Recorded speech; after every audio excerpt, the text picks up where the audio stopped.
Muy bien, hoy, como les mencionaba, vamos a estar viendo esta parábola y la verdad es que, vuelvo a insistir, esta es una de las parábolas más conocidas por todos nosotros, en el mundo entero en general. Esta parábola es la más conocida. Sin embargo, incluso es la parábola más larga, ¿no?, de la que Jesús enseña. De hecho, en esta parábola hay obras de teatro basadas en esta parábola. Shakespeare hizo una obra de teatro basada en esta parábola, que si uno la lee es muy interesante, es maravillosa en realidad. Y hay un cuadro, una de las pinturas que más me gusta, es muy cara tener en la casa, entonces por eso no la tengo, que es un cuadro de Rembrandt, que él pinta acerca de esta parábola. ¿Cómo se pinta una parábola entera? No sabemos. Rembrandt sabe cómo hacerlo. Y él muestra, ¿no?, una entrega total en lo que es la misericordia justamente manifestada en esta parábola. Les invito a que busquen en algún momento, no ahora, en algún momento, David, no ahora, que busquen esta pintura en sus casas y fíjense en el detalle de las manos del Padre, ¿no? Lleguen a sus casas con aquel detalle y disfruten en realidad de esa hermosa imagen. En esta parábola, además, ocurre algo que a veces es un poco dulce y agraz. Hablar de la paternidad no es algo muy fácil muchas veces, ¿no? Porque cuando uno habla de paternidad, de hecho, se generan distintas reacciones, por lo menos en el corazón. Hay gente que han tenido padres quizás en el cual hablar de la paternidad es algo muy positivo, porque su padre quizás ha sido muy de piel, ha sido alguien presente, cariñoso, le compró las pelotas de fútbol, ¿no?, cuando chico, lo llevó a ver partidos, lo motivó, ¿no?, a ser hincha de la U. Los papás malos lo llevan para el otro equipo, ¿no? Entonces, hay papás buenos y papás malos. Entonces, en realidad hablar de la paternidad es difícil en ese sentido porque genera una reacción en el corazón.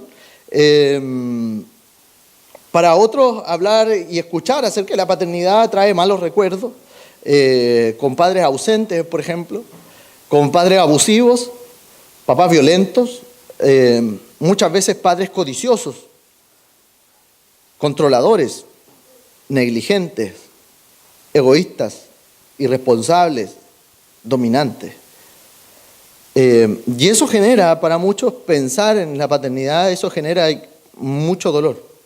Hay gente que ha tomado la decisión, hace un tiempo atrás hablaba con un hermano joven, pocos años de matrimonio, y él comentaba que la visión que él tenía de la paternidad era tan mala por cómo su padre lo había tratado a él cuando niño, que ellos se habían propuesto nunca tener hijos, ¿no?, nunca ser padre, por esa realidad. Ellos tomaron esa decisión porque él no lograba superar eso. Y eso es algo doloroso. Él hace más de 10, 11 años que no tiene conversaciones con su papá al respecto. Un papá justamente violento, codicioso, reunía más o menos estas características. Y presente, sí, pero en este mal sentido de lo que es ser presente. De hecho, es difícil incluso hablar de paternidad en un país como el nuestro, cuando 20.000 niños nacen sin el reconocimiento de un padre al año. ¿Sí? Los niños nacen sin el reconocimiento de su papá, sin tener el apellido, ¿no? Y es una cantidad altísima. Diariamente esos niños no comparten con su padre, son sobre el 30 y algo % de los niños en Chile que no comparten con sus papás realmente. Sobre el 33%. Esa es la cifra real. Yo estoy hablando de cifras reales, no de cosas de mentira, ¿no? Y ni cosas que imaginé, son cifras actuales, de hecho. Y esto es difícil. Muchos niños crecen sin esa paternidad y vemos de alguna manera esta idea, ¿no?, que a veces se comenta respecto a ser padre y madre a la vez, ¿verdad? En compañeras mías, que tuve amigas que viven esa realidad y comentan aquello, y yo le insisto, uno nunca puede ser las dos cosas, aunque uno intente hacerlo. Y es por eso que eso genera dificultad en el corazón, por lo menos de ciertas personas y de cada uno de nosotros, a hablar y pensar en lo que es la paternidad, en lo que es ser padre, e incluso en lo que es ser hijo, ¿no? Y es por eso que estoy un poco así como anonadado tratando de comentar un poco de esta parábola, porque quiero hablar justamente de esa idea, de esta idea de padre, de paternidad, de la idea de ser hijo, de ser un hijo obediente, pero también de ser un hijo perdido. Y el contexto de esta parábola es uno solo. El contexto en donde Jesús nos habla es en el capítulo 15, los primeros 3 versículos, es que se acercaban a Jesús todos los publicanos y pecadores para oírle. Y de otro lado estaban los fariseos y los escribas murmuraban diciendo: este a los pecadores recibe y con ellos come. Entonces él le refirió esta parábola, ¿no? Y cuenta Jesús 3 parábolas juntas. Jesús se motiva a hablar de esta parábola justamente por este grupo de personas, por los fariseos y los escribas que murmuraban contra él. Jesús se junta ahí con pecadores. Y ese es el contexto en realidad de la parábola. Una de las más grandes historias, de las más grandes parábolas, hay libros excelentes acerca de esta parábola, de hecho, y de su aplicación para nosotros en la vida. Yo quisiera centrarme hoy en invitarnos a profundizar un poco en estos 3 personajes que aparecen en esta historia, ¿no? Los 2 hijos y este padre. Y el primer foco que nos va presentando la historia en este orden es el hijo que hace lo impensado. ¿Sí? Este hijo hace lo impensado para aquella época, además. Si usted piensa que hoy día existe gente conservadora, no, olvídese de esa idea, ¿no? Imagínese 2000 años atrás. Este hijo deshonra a su padre pidiendo la herencia. Este hijo tiene solo una madurez física, ¿no? Pero es inmaduro aunque haya crecido. Esta historia comienza con un hijo que quiere la herencia y que quiere la herencia ahora ya, pronto. ¿Sí? Él no le importa tanto lo que sucede en el corazón del padre, ¿no? Dame la parte de los bienes que me corresponde.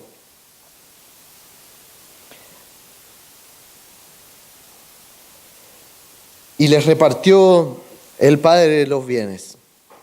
Este hijo se acerca a su padre y literalmente le está diciendo no solamente el deseo de su herencia, sino que el mejor escenario de su vida es que su papá muera para él obtener la herencia. Porque todos sabemos que la herencia funciona de esa manera, ¿no? Uno hereda algo y es dueño de eso después de la posesión efectiva y un montón de cosas que se hacen en Chile, ¿no? Entonces, después de la herencia, aunque uno deje ciertos testamentos, hay una regla respecto a las herencias, incluso que uno no puede desheredar al 100% a nadie, a no ser que haya un juicio ahí más complejo al respecto. Por lo menos en Chile, en nuestra legislación, funciona de esa manera. Y este hijo le está diciendo a su padre que el mejor escenario para su vida es que él esté muerto, para él tener su herencia. El hijo no le está pidiendo un apoyo para la pyme, por ejemplo, ¿sí? El hijo no le está diciendo: papá, ¿sabes qué? Sé inversionista de mi negocio. No. El hijo le está pidiendo literalmente la herencia, y todos sabemos que la herencia se da cuando uno se muere. Y Le está diciendo eso porque literalmente 1/3 de lo que hay aquí es lo que me corresponde. Y el impedimento para tener ese dinero, ¿cuál sería entonces? Que su papá esté vivo. Ese es el único impedimento por el cual él no tiene el 1/3 de lo que tiene su papá, de todo lo que le corresponde a su padre. El hijo prácticamente le está diciendo: amo mucho más lo que tienes que lo que te amo a ti. Yo imagino que todos los que somos padres, ¿no? Tommy todavía no habla, pero gracias a Dios Tommy no habla todavía. Entonces, imaginémonos esta posición que un hijo nos diga algo como esto. Yo creo que estoy seguro que eso destrozaría nuestro corazón. ¿Sí?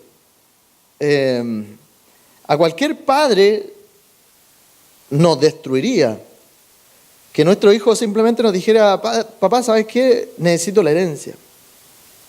Eso es algo impensable, ¿no? Pero ocurrió. Y su padre concede esa petición. De hecho, al hacerlo, el padre pierde financieramente, ¿no?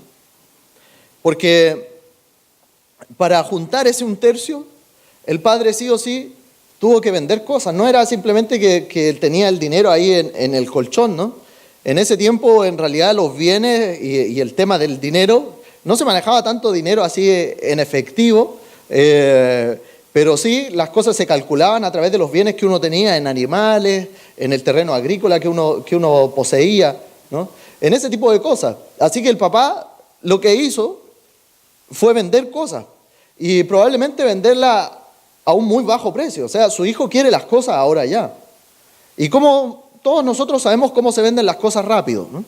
Para vender las cosas rápido, uno le baja el precio, ¿no?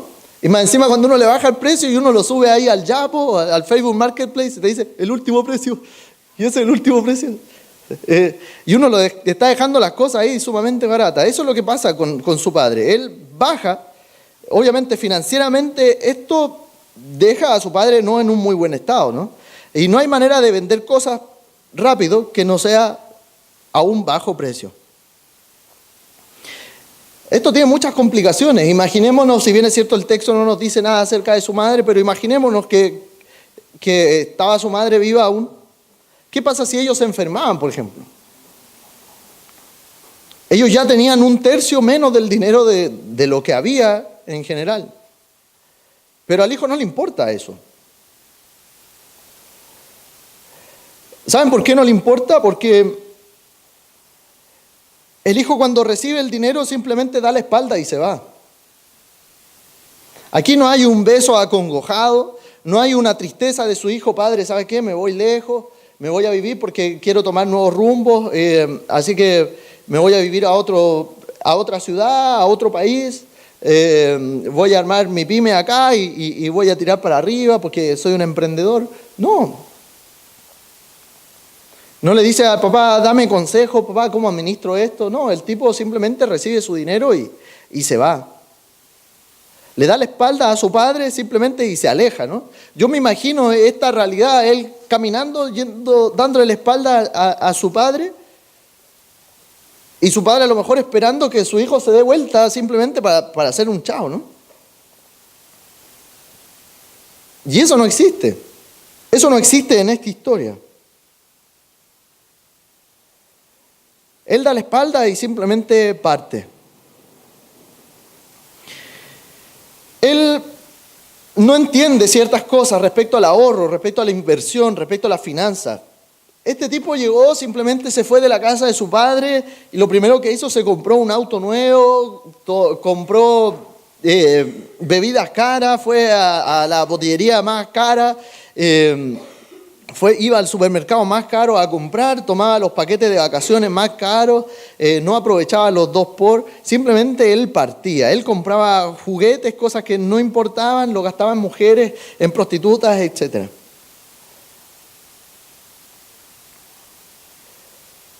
Él hace eso y se va lejos. Y se va lejos porque de alguna manera así actúa el pecado también. el pecado y cuando nosotros queremos ser guiados por nuestro propio deseo, nos guía cada vez más lejos y cada vez más hacia la oscuridad. Nos aleja cada vez más el pecado de la luz. Este joven fue a un lugar donde nadie lo viera, ¿no? En donde probablemente los sirvientes estuvieran muy lejos para darle noticias acerca de él y de su estado a su padre. Porque él sabía que lo que le habían enseñado, no era lo que él estaba haciendo. Y él desperdicia todo, actuando en su propia sabiduría, vendiendo todos sus activos, ¿no? Pero vendiendo sus activos como lo hizo su padre a una tasa reducida. Él probablemente cuando llega a este tiempo de dificultad, porque nos dice el texto que comenzó un gran hambre en aquella provincia. Entonces, además, el tipo comienza a despilfarrar dinero y lo peor que uno puede hacer, además de despilfarrar dinero, es despilfarrar dinero cuando hay una crisis económica. Eso es lo peor que pasa. Es como cuando hay crisis hídrica, derramar petróleo, ¿no?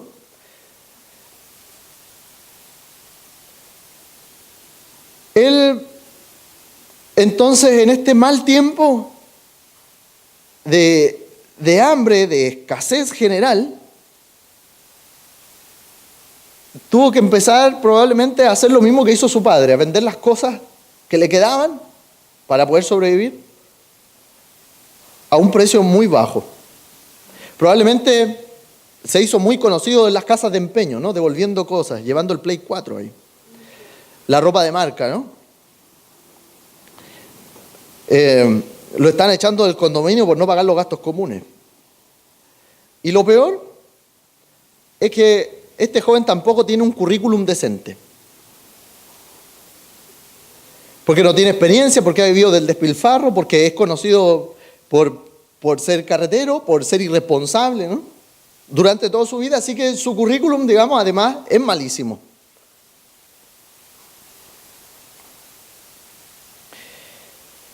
Y es por eso que esto termina siendo tan difícil, de alguna manera, en la visión de este hijo, porque nosotros vivimos en la cultura incluso del despilfarro.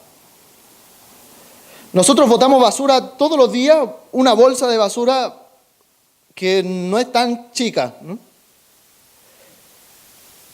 Compramos la oferta y no nos damos cuenta que vencen mañana y pasado mañana está todo vencido. Tenemos un montón de plástico ahí acumulado y no es que sea ecologista, digamos, ni nada de eso, pero tenemos un montón de plástico ahí y no nos importa porque eso simplemente se bota. Cambiamos nuestras cosas, el colchón, la cama, el celular, la tele, porque ahora salió en 4K, la tele funciona, ¿no? Pero no es 4K, es Full HD nomás. Entonces vivimos en la cultura del despilfarro, en la cultura de lo que no valora. Y para nosotros es difícil generar valor incluso y sacrificio en las cosas. La mayoría de nosotros venimos de familias que venían de un estrato social bajo, ¿no? Y que gracias probablemente a su esfuerzo, a su dedicación, la mayoría de nosotros pudo entrar a la universidad, pudo estudiar, de los que estamos aquí. Y eso fue gracias probablemente al esfuerzo de algunos de nuestros padres. Pero nosotros en algún momento no valoramos eso y nos echamos un par de ramos, ¿no? La cultura del despilfarro. No importa tanto porque a veces uno se lo puede echar 3 veces, ¿no?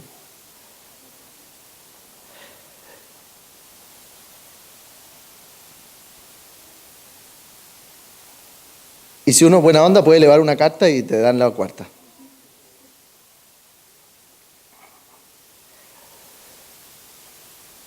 Y vivimos en esa cultura del despilfarro. Votamos cosas que nuestros abuelos no hubiesen votado. Eliminamos cosas que nuestros padres jamás hubiesen eliminado. No comemos cosas que nuestros padres anhelarían comer. Y el problema de la cultura del despilfarro es que es una cultura no solamente de despilfarrar cosas, sino que de despilfarrar nuestras propias vidas. De despilfarrar los medios de gracia que el Señor nos ha entregado, de despilfarrar tiempo con maratones de series, ¿no? Es despilfarro de un montón de cosas.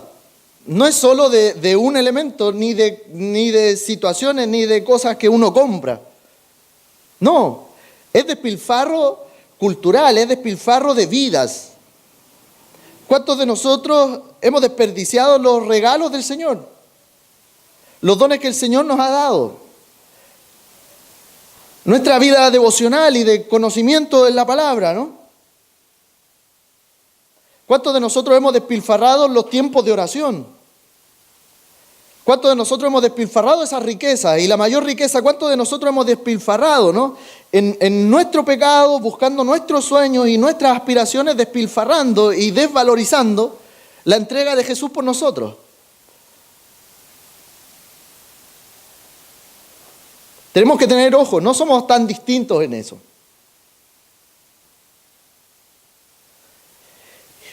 Y resulta que aquí, este hijo, cuando el dinero se acabó, vino la hambruna. Y el único trabajo que encuentra, porque tenía un currículum apestoso, probablemente no había trabajado un día nadie, con 35 años ahí, ¿ah? Yo no lo contrato, ¿no? Y tiraba currículum para ser gerente part-time, ¿no? Sábado y domingo. Hay gente que es así, ¿sí? Que busca trabajo y le dice, pero yo trabajo el lunes tal, hasta tal hora, ¿no? Hora de sobretiempo, no. Y cuando el dinero se acabó, vino la hambruna, además, su mala inversión, y tiene que trabajar para un pagano, cuidando cerdos.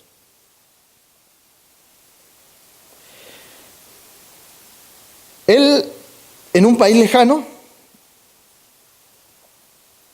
trabajó para alguien que lo envió a alimentar y a cuidar los cerdos, que además era un trabajo,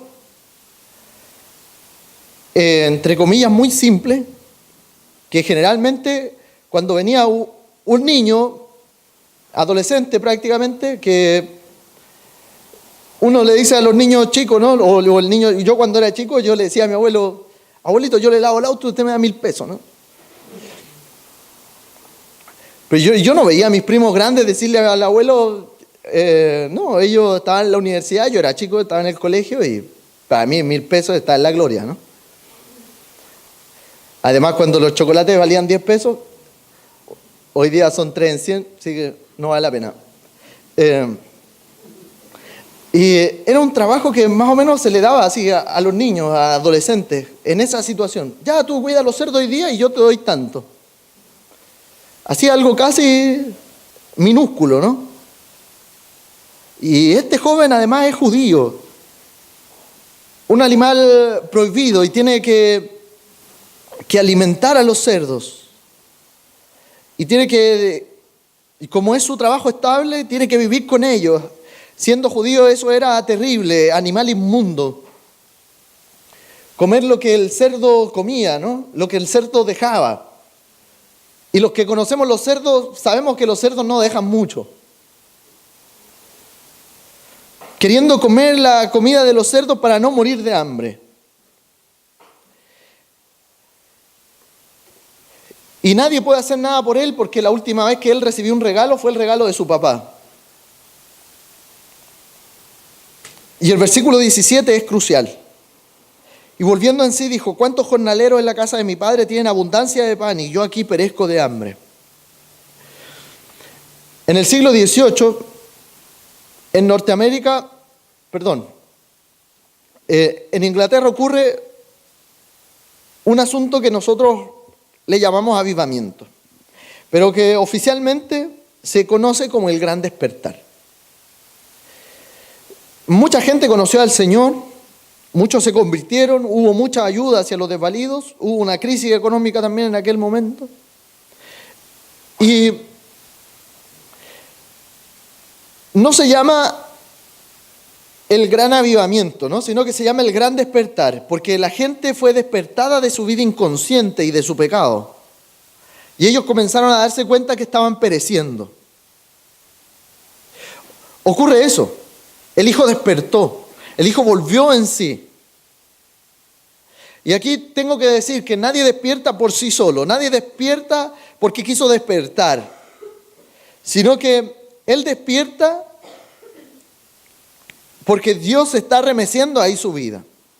Solo porque Dios puede despertarnos a nosotros de nuestro letargo espiritual. Solo porque Dios puede despertarnos de nuestros deseos pecaminosos. Y eso es porque Dios salva a personas que viven en medio de corrales de cerdo. Eso es lo que Dios está haciendo con este joven. Está salvando a esta persona, ¿no?, que vivía en un corral de cerdo. Lo despierta. Y él en el versículo 18 dice: Padre, he pecado contra el cielo y contra ti. Eso es lo que ocurre cuando un pecador despierta. Cuando un pecador despierta a la gracia del Señor, conoce de su gracia, lo primero que comienza a repetir: he pecado contra ti, he pecado contra el cielo. Hazme uno de tus siervos. Ya no soy digno de ser llamado hijo. Hazme como a uno de tus jornaleros. Quiero ser tu esclavo. Desperté, he pecado contra ti, simplemente quiero ser tu esclavo. Nada más, no quiero que me llames de ninguna otra manera. Ese es el corazón de alguien que conoce realmente al Señor.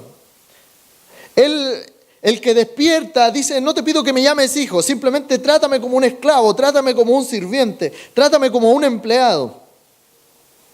Y en esa convicción de ser tratado como siervo, de ser tratado como empleado, es que él va a su Padre. Eso es lo que Dios hace con cada una de nuestras vidas. Eso es lo que Dios hizo una vez por nosotros también. Despertarnos de esa manera mientras nosotros estábamos viviendo dentro de corrales de cerdos.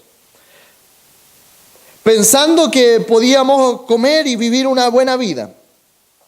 Pero no era así. No hay mejor vida que vivir del lado del Señor.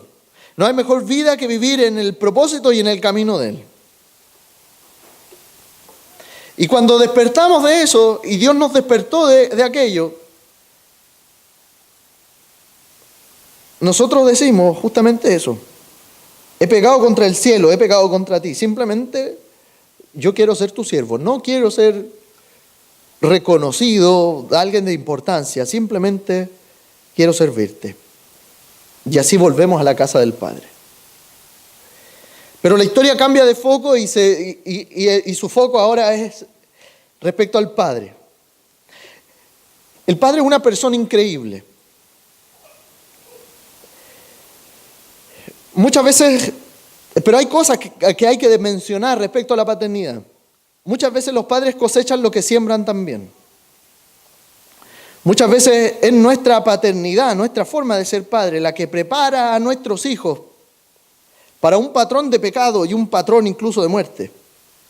Sin embargo, esta historia es la de un buen padre que tiene un hijo rebelde.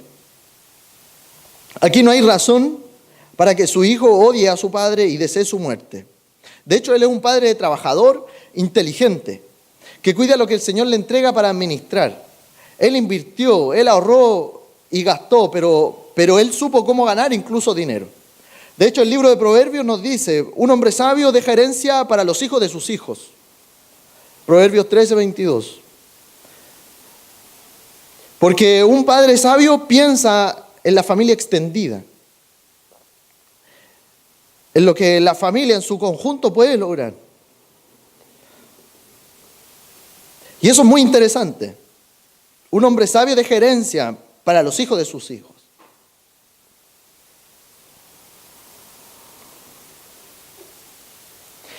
Todos los días este padre miraba hacia afuera de su casa para ver volver a su hijo.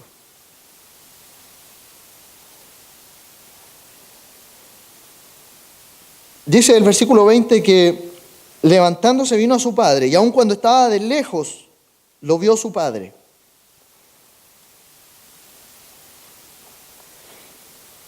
Queridos, en aquella cultura la ropa era muy similar a lo que nosotros podríamos reconocer como una toga, como como un vestido, ¿no?, completo. Y ellos no usaban pantalones. Ellos usaban incluso unas batas de interior que llegaban hasta más abajo de las rodillas. Y el hombre no corría, porque los niños corren. Entonces una persona madura no iba a correr nunca en su vida. De hecho, en aquella cultura, si uno veía a alguien correr, era por dos cosas: o porque estaba cometiendo un delito, o porque alguien quería pegarle a él o cometer un delito contra él. Entonces, para que sus piernas estuviesen libres para correr, la única manera, además de correr, era levantándose ese vestido, levantándose esa bata, en el cual la ropa interior no es como la ropa interior que usamos nosotros.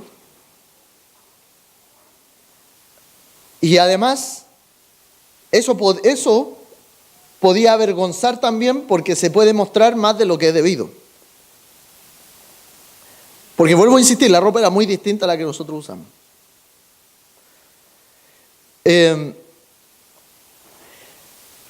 Así que el padre ve a este hijo de lejos.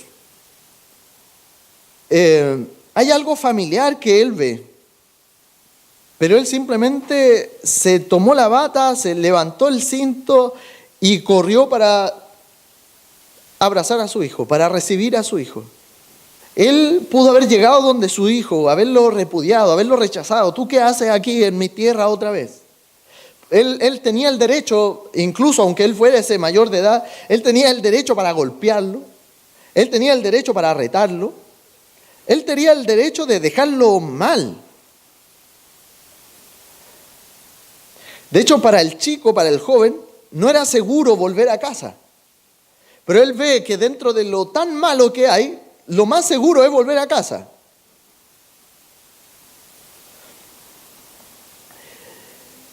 Este joven me lo imagino con la cabeza agacha, esperando el repudio de su padre, esperar a lo mejor la cachetada de su papá. Pero él levanta esa mirada y ahí está su papá, con una sonrisa en su rostro y gritando de alegría. El texto dice que él corrió hacia su hijo y lo besó. Pero saben que en el griego es mucho más exacto decir que él corrió hacia su hijo y lo siguió besando. ¿Sí?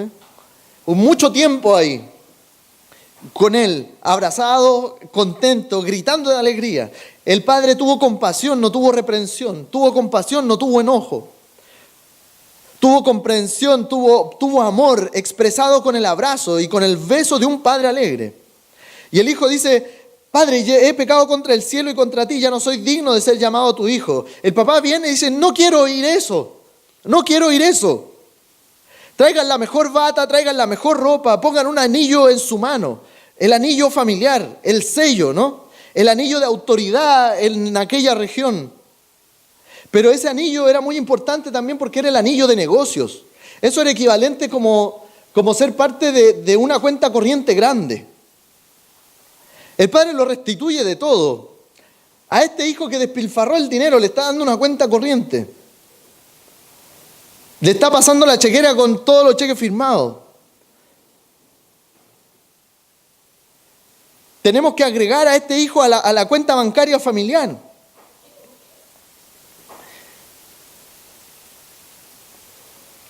Él es mi hijo, tiene plena autoridad en esta familia, tiene plena autoridad en esta casa. De hecho, él pide que le pongan zapatos, ¿no? Que le pongan sandalias, porque está con los pies descalzos. ¿Quién usaba los pies descalzos? Eran los esclavos. Y tráigale el cordero más gordo porque haremos una fiesta. Porque él estaba muerto, estaba perdido. Lo encontramos y es tiempo de alegrarse. El joven está sorprendido, queridos.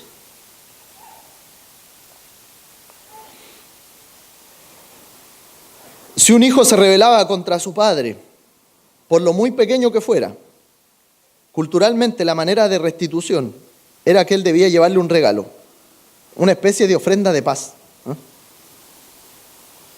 Representando ahí la disculpa. papá, lo siento mucho, compré este regalo y te lo doy para que sepas que verdaderamente lo siento. Aquí hay manos llenas o manos vacías. Manos vacías. Esa es la grande imagen de nosotros, pecadores con las manos vacías, yendo al Padre, sin tener nada que entregar al Señor, pidiendo en gracia, en una realidad que Él corrija nuestras vidas. Y creo que el Espíritu Santo quiere que nosotros nos presentemos delante de Dios día tras día de esa manera, sin pedir nada, simplemente de disfrutar, de saber que en el lugar donde está el Padre es el mejor lugar en el cual nosotros podemos estar. De eso se trata. Señor, hoy día es cierto, a lo mejor tengo una enfermedad, tengo escasez económica, pero humillémonos un poco más y por una vez dejemos de pedir y comencemos a disfrutar. Comencemos a disfrutar lo que es estar cerca del Padre. Comencemos a disfrutar lo que es estar en sus terrenos. Comencemos a disfrutar lo que es ser hijo. Cuando llegamos con manos vacías, el Señor nos entrega todo. El Señor da cosas a quienes no lo merecen. El Señor da cosas a quienes incluso ni siquiera lo pidieron. Él es un Dios de gracia, de salvación. El Padre en sí mismo es un regalo increíble para nosotros, para un grupo de rebeldes que no lo merecen y que ni siquiera tienen el coraje a lo mejor de pedirlo. Eso es lo que hace un padre. Pero la historia avanza y tenemos otro personaje. Se armó la fiesta, se vistió al hijo, se bañó al hijo, se afeitó, se le puso bonito, olorosito, la buena zapatilla, una buena bata, un buen anillo. El texto nos presenta al bien portado, al que uno dice, oye, pero si tienes que ser como él, mira, él se comporta así, ¿no? Hemos hecho eso alguna vez, ¿no? Comparar a los niños, ¿por qué no soy como este? El hijo aparentemente bueno, él está en el campo, él está trabajando duro. Además está trabajando muy duro porque se fue este otro hijo y él tuvo que trabajar el doble. Todo lo que administraba el otro hijo lo tuvo que administrar él. Así era como funcionaba aquella época. El trabajo es más difícil todavía porque mi hermano se fue. Porque los hermanos dividían la supervisión del negocio familiar. Así que ahora tiene que hacer los dos trabajos. Él está trabajando más duro que nunca. Entonces, si él está en el campo, trabajando duro, él oye una fiesta. Mientras él está trabajando, ¿por qué yo no sé de esta fiesta? Yo no he arrendado el local de la familia a nadie. ¿Qué está pasando? Tu padre hace fiesta porque llegó tu hermano. ¿Qué? Es inútil que tomó la herencia, que deseaba la muerte de nuestro padre, tomó la herencia y se fue para que hiciera yo todo el trabajo y más encima tiene que tener una fiesta. Esa persona estaba perdida y hoy día fue hallada. Y eso es suficiente para la alegría del Padre. Es por eso que la Biblia menciona que hay fiesta cuando un pecador se arrepiente. Los ángeles se alegran, pero los malos hijos se disgustan. Los ángeles se alegran, pero los fariseos se enojan. Porque los fariseos no odian el pecado, sino que odian a los pecadores. El hijo mayor no odia la maldad de su hermano, sino que odia a su hermano buscando la riqueza de su padre. Que el Señor nos bendiga.